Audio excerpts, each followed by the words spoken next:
Tropical ஸ்ப்ரூ tropical அப்படின்னாக்கா நேம்லேயே இருக்குது. இந்த டிசீஸ் மோஸ்ட்லி யாருக்கு வரும்னா அந்த ட்ராபிக்கல் கண்ட்ரீஸ், அந்த கண்ட்ரீஸில் இருக்கவங்களுக்கு தான் வருது. அதனால தான் இது பேர் ட்ராபிக்கல் ஸ்ப்ரூ.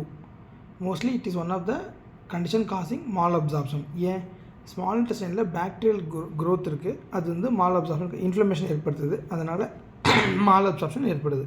இதுதான் பிரச்சனை. பட் என்ன ஆர்கானிசம் அப்படிங்கிறது யாராலையும் இதுவரையும் கண்டுபிடிக்க முடியல. நிறைய ஆர்கானிசம் சொல்கிறாங்க, பட் ப்ரெசன்ஸ் ஆஃப் ஆர்கானிசம் இதுதான் காரணம் அப்படின்னு சொல்கிறாங்க. ஸோ என்னென்ன இருக்கும் பேஷண்ட்டுக்கு?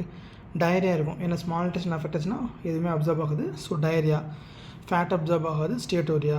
ஸோ இது ரெண்டும் வேஸ்ட் ஆச்சுனாக்கா பேஷண்ட்டோட weight loss and mall nutrition.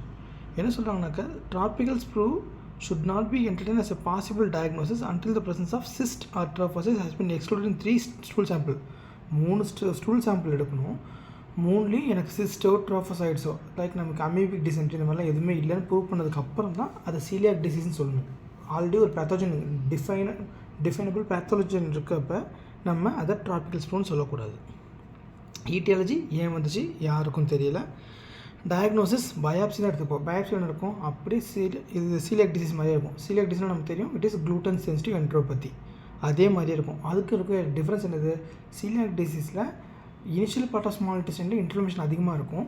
நம்ம கீழே போக போக ஃபார் எக்ஸாம்பிள் டியூரனம் ஜஜனம் வந்து இலியம் போகிறப்ப இன்ஃப்ளமேஷன் குறைஞ்சிரும். ஏன்னா குவான்டிட்டி ஆஃப் க்ளூட்டன் எக்ஸ்போஷர் குறைஞ்சி போயிடுது. ஆனால் இங்கே அப்படி கிடையாது. The severity will be same through the entire length of the bowel இருக்கும். ஒரு க்ளூட்டன் ஃப்ரீ டயட் ட்ரை பண்ணி பார்க்கலாம் அப்படின்னாக்கா சிம்டம்ஸ் எதுவும் இம்ப்ரூவ் பண்ணாது.